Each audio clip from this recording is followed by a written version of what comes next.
E nós vamos fazer contato com o professor doutor do Departamento de Ciência Política da Unicamp, André Kaisel. Bom dia, André. Bom dia, Glauco. Bom dia a todos os ouvintes da Rádio Brasil Atual. André, nós tivemos na semana passada aí a cúpula dos 30 anos do Mercosul, mas não houve ali muito espaço para celebração. Na verdade, uma reunião bastante tensa, inclusive tendo o presidente do Uruguai, Lacalle Pou, falando que o Mercosul não poderia ser uma carga, e o Alberto Fernandes, presidente da Argentina, rebateu, dizendo que essa carga é muito pesada, o mais fácil é descer do barco. E, inclusive, essa discussão aí na cúpula não foi acompanhada pelo presidente Jair Bolsonaro, que saiu antes, alegando problemas de agenda. Como que você viu essa reunião, André? Olha, Glauco, como você lembrou, foi tudo menos uma celebração, né? E quem protagonizou, no caso, a discórdia não foi o presidente brasileiro, ainda que, digamos, nisso ele esteja afinado com o seu par uruguaio. O Brasil, Paraguai e Uruguai têm hoje governos de direita, e por razões, em grande medida, ideológicas, mas também pelas pressões dos Estados Unidos, esses governos têm buscado o que eles chamam de flexibilização do Mercosul, para buscar acordos comerciais privilegiados com outros parceiros, ao invés de negociar em bloco, como são as atuais regras do grupo, né, do bloco.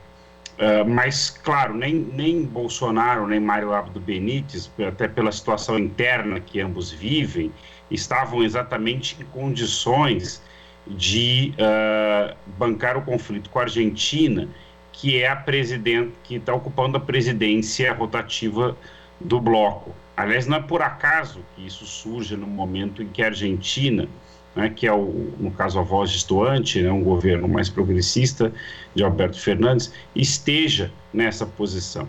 E foi o Uruguai que protagonizou essa ação, né, na figura do Lacalle Pou, e teve a resposta que mereceu do presidente Alberto Fernandes, ou seja, se você quer ir embora, vá.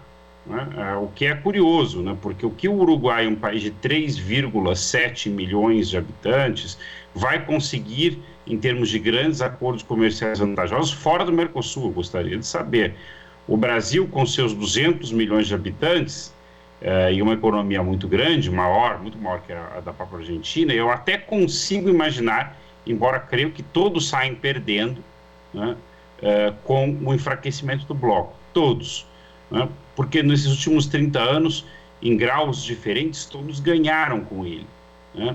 Tanto as economias maiores, Brasil e Argentina, como as menores, Paraguai e Uruguai, né, pensando aí nos membros fundadores. Então, de fato, é lamentável essa decisão de apostar em fóruns que são puramente declaratórios e de afinidade política, como é o caso do Prosul, e enfraquecer mecanismos históricos como o Mercosul, cujos benefícios para os sócios membros são mais do que evidentes ao longo desses últimos 30 anos. E você toca numa questão que também me chamou a atenção, André, que é como o presidente do Uruguai foi, né, fazer, digamos, dar essa trucada, se a gente fosse aqui para o jogo de cartas, e na verdade recebeu um pedido de 6 ali do presidente Alberto Fernandes, porque o Uruguai é um país que tem uma dependência muito grande em termos comerciais da Argentina, do Brasil também, obviamente. Então foi uma atitude que realmente foi surpreendente, né? Nesse caso, qual seria a vantagem para o Uruguai sair de um bloco que nem o Mercosul? Aparentemente não teria nenhuma, André. Não teria nenhuma, e ele não pretende sair, mas ele quis provocar. Foi uma provocação política, diria eu, um tanto quanto infantil, né? Mas quando um país como o Uruguai atua dessa maneira, né? Ele não está atuando, no fundo, sozinho. Ele tem uma retaguarda direta, que é o Brasil, ainda que o Bolsonaro tenha se esquivado desta vez de polêmicas, até porque em casa ele anda com problemas, como eu já mencionei, muito mais sérios, como os da pandemia, que, enfim, ele inflou, né, pela sua ação e omissão calculadas, né? e está desgastado internamente por isso, mas ele efetivamente funciona como retaguarda para o Uruguai. Eu não consigo imaginar que essa não tenha sido uma jogada ensaiada com a atual condução do Itamaraty, mas também tem um outro ator ainda mais poderoso, mas indiretamente por trás, que são os Estados Unidos, que tem todo o interesse em enfraquecer os mecanismos de integração regional sul e latino-americana que não os incluem, né? Que não os incluem, como seria o caso da OEA, né? ou outras iniciativas que eles mesmos encabeçam, né? Iniciativas ou foros. Nesse sentido, quer dizer, a flexibilização do Mercosul, para não falar em coisas ainda mais agressivas como o desmonte da Unasul, né, são iniciativas não por acaso, digamos, apoiadas por interesses afins aos dos Estados Unidos na região. Agora, a gente pode ver também, né, no caso do Brasil, essa descortesia, no mínimo, do presidente Jair Bolsonaro sair antes do fim da reunião, uma sequência, né? Isso está dentro de um contexto que é um alinhamento automático da diplomacia brasileira aos Estados Unidos e também ataques, não só a blocos, né, mas como a organismos multilaterais que têm sido feitos desde o início do governo, principalmente por meio da voz do ministro Ernesto Araújo. Quer dizer, existe uma coerência nesse tipo de postura do presidente Jair Bolsonaro dentro dessa cúpula do Mercosul, André? Existe, e existe acho que até uma coerência com o gesto do próprio Lacadiepol, ou seja, não, isso aqui não é muito importante, vou sair fora porque eu tenho mais o que fazer, né?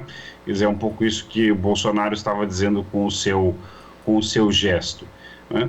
Isso aqui não é mais um espaço relevante no qual eu aposte as minhas fichas, né? É isso que ele está efetivamente dizendo, né? De certa maneira o que o outro pôs em palavras, né? Mas que ele colocou em ato, Bolsonaro, né? E de fato tem coerência com o desmonte da Unasul, né? Tem coerência com os sucessivos ataques de Bolsonaro a Alberto Fernandes desde antes da sua eleição em 2019, né?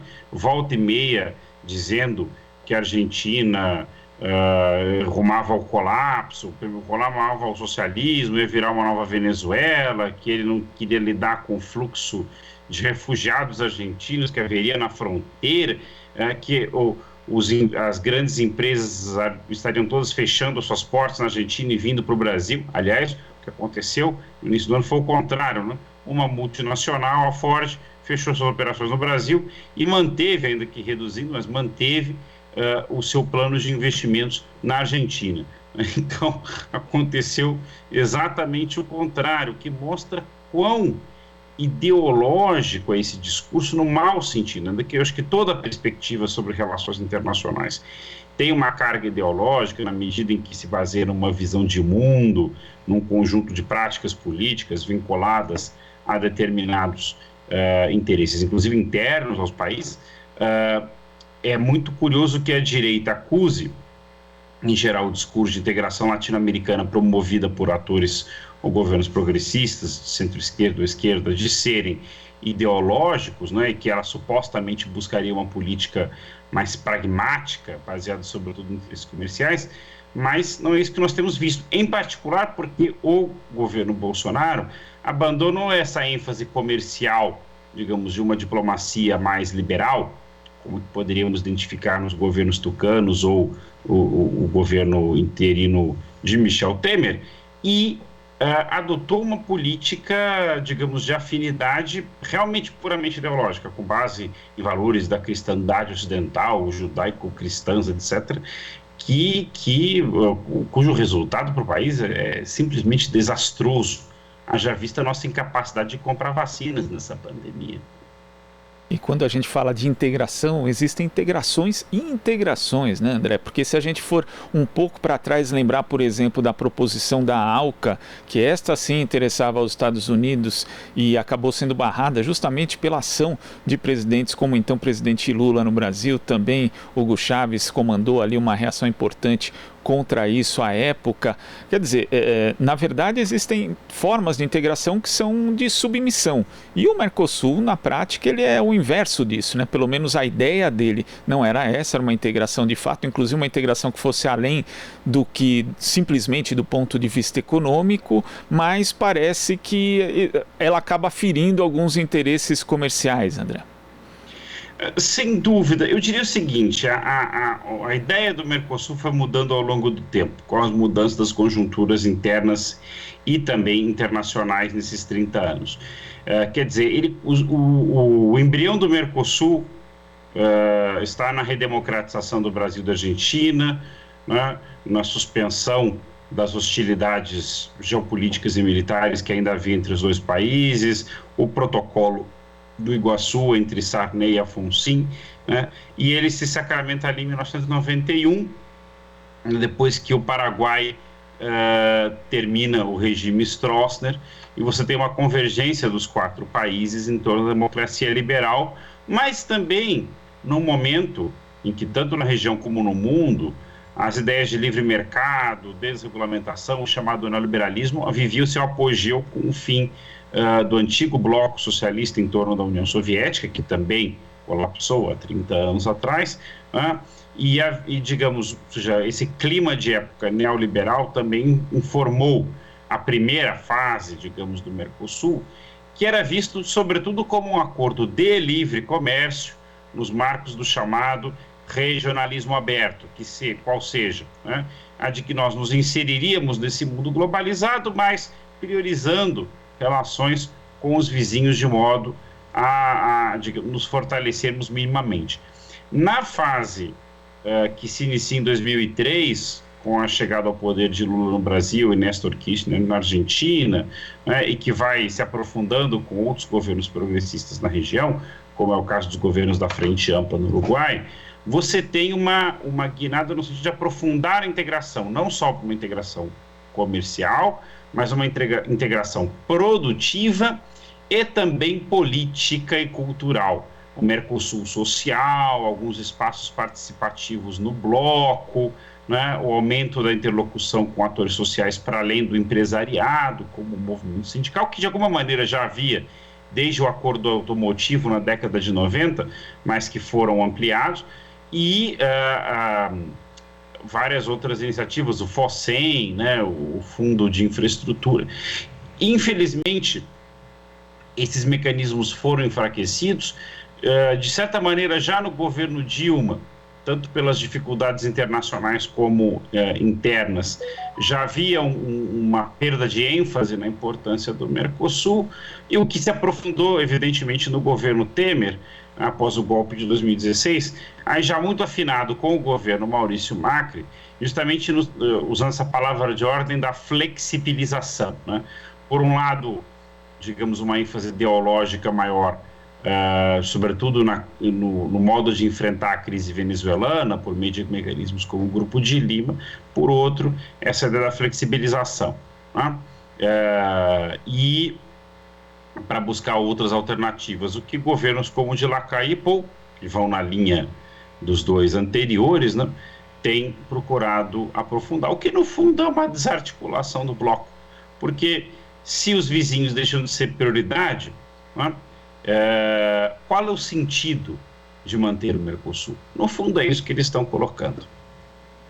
Agora, falando da situação do ministro Ernesto Araújo, né, a pressão para que ele saia do cargo é cada vez maior, mesmo parlamentares adeptos do bolsonarismo já ficam mais reticentes para defendê-lo. A gente sabe que ele ali é um ministro que representa a ideologia de Olavo de Carvalho, ali de uma forma bastante forte, com sempre essa relação de desconfiança em relação ao multilateralismo, com conceitos questionáveis, para dizer o mínimo, como nova ordem mundial. Como é que você vê essa possibilidade? É possível na prática que com a saída de Ernesto Araújo a diplomacia brasileira volte minimamente para os eixos no seu entender, André?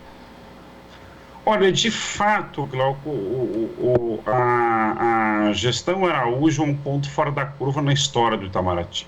Você sempre teve divergências ideológicas internas entre posturas mais liberal-cosmopolitas, de certa maneira, com a postura do ex-chanceler Felipe Lampreia, o chanceler Celso Laffer, posturas mais nacional-desenvolvimentistas e orientadas para, bom, que antes se chamava Terceiro Mundo, hoje o Sul Global, como o caso do chanceler Celso Amorim, ou do ex-secretário-geral Samuel Pinheiro Guimarães, mas eram diferenças relativas e havia continuidades até relevantes dentro dessas guinadas. A ruptura, né, promovida por Araújo nestes quadros é impressionante, porque a pretexto de um nacionalismo, da adoção de um nacionalismo integrista, organicista, similar em alguns pontos às das extremas direitas e do fascismo do entreguerras,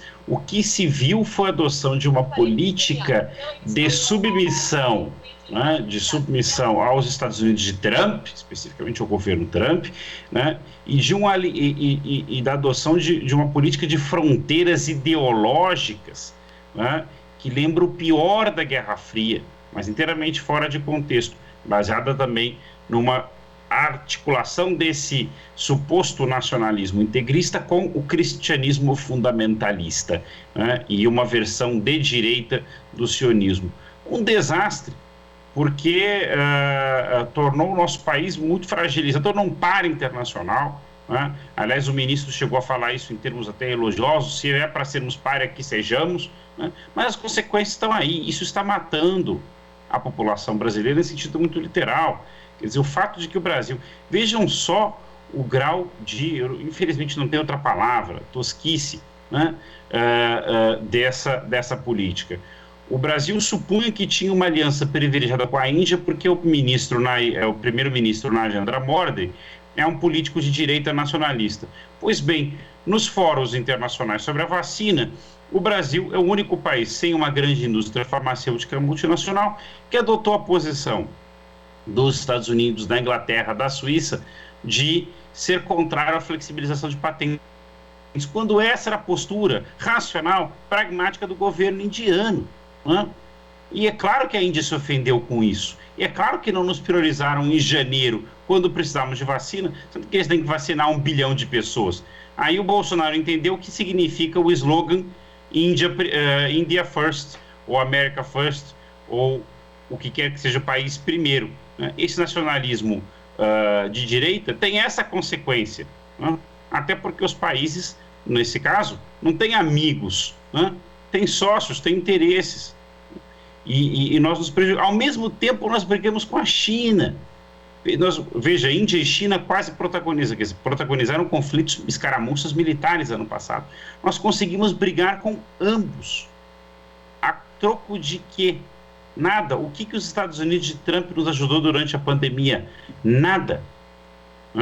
Nada vezes nada. Quando a crise estava acontecendo em Manaus, a crise de falta de oxigênio, o governo Trump, que estava no apagar das luzes, ignorou pedidos de envio de aviões com oxigênio do Parque de Araújo, enquanto a Venezuela nos mandava oxigênio por caminhão. Uma vergonha. Se esse sujeito não sair, realmente fica provado que esse país não tem governo. E pior, né, André, porque assim, no momento crítico, você lembrou inclusive desse alinhamento com o governo Trump, o que o governo Trump mandou para o Brasil foi cloroquina que eles não usavam mais lá, né? Então, quer dizer, em termos de insumos, em termos de colaboração tecnológica, não houve qualquer tipo de relação nesse sentido. E agora, com o governo Biden, o governo brasileiro, inclusive, até com certo constrangimento, disse que pediu, inclusive, ali as vacinas da AstraZeneca que não estão sendo utilizadas porque ainda tem problemas de registro no país. Agora, é isso, né? Tem um aliado que em tese seria um aliado fiel como a Índia, acaba arranjando ali um desconforto diplomático também com esse país, já tem aí diversas rusgas com a China de forma desnecessária, né? Por brincadeiras, entre aspas, né? De ministros, de deputados que ofendem o país. Então, quer dizer, é um completo desastre, só que um completo desastre num momento muito ruim, que o Brasil precisa da colaboração internacional para poder imunizar a sua população, André? Exatamente, Glauco. Ou seja, você lembrou bem, o que os Estados Unidos fez por nós foi vender cloroquina que eles sabiam que não iam usar. seja, inclusive eu diria que esta compra do governo deveria ser denunciada nos tribunais brasileiros como malversação de fundos públicos, na compra de remédios inteiramente ineficazes. Já havia na época pesquisa suficiente para provar isso, né? E por isso que os Estados Unidos nos vendeu um crime, mais um contra o povo brasileiro. Agora, no caso digamos, da compra de vacinas, é isto, quer dizer, ficamos a ver navios porque esnobamos todas as ofertas no segundo semestre do ano passado e ofendemos deliberadamente o nosso maior parceiro comercial, seja pelo fato de que o presidente Bolsonaro priorizava a sua disputa político-eleitoral com o governador de São Paulo, João Dória, seja porque ele queria mostrar a sua lealdade canina ao senhor Donald Trump, que estava para perder a eleição. E ainda depois criou problemas com o novo governo americano, sustentando até a antevéspera da posse de Biden a tese ridícula, risível da fraude eleitoral nos Estados Unidos. Aí também por propósitos internos, o presidente brasileiro querendo já preparar o terreno para 2022. Isso é ridículo. Nós brigamos com os Estados Unidos e a China ao mesmo tempo, as duas maiores potências do mundo, e a China, o nosso maior parceiro comercial, os Estados Unidos o segundo. O resultado é esse, né? Agora imagina você se tivéssemos um Mercosul fortalecido, uma Unasul fortalecida, que tinha inclusive um conselho de ministros de saúde, né? Que obviamente foi abandonado junto com o conjunto da entidade, nós poderíamos estar discutindo compras coletivas de vacinas e poderíamos estar discutindo a participação do Brasil na iniciativa de produção regional de vacinas. Isso que Cuba está fazendo sozinha e que o Butantan está agora fazendo sozinho, nós podíamos estar fazendo juntos. Mas eu não gosto do regime cubano, dane-se.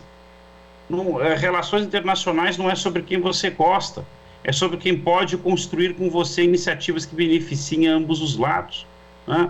E já podíamos ter uma vacina aí na praça, né? Produzida localmente, o que teria enormes benefícios, não só para nós, mas para o mundo inteiro. Quanto mais vacinas eficazes e seguras, melhor nessa circunstância.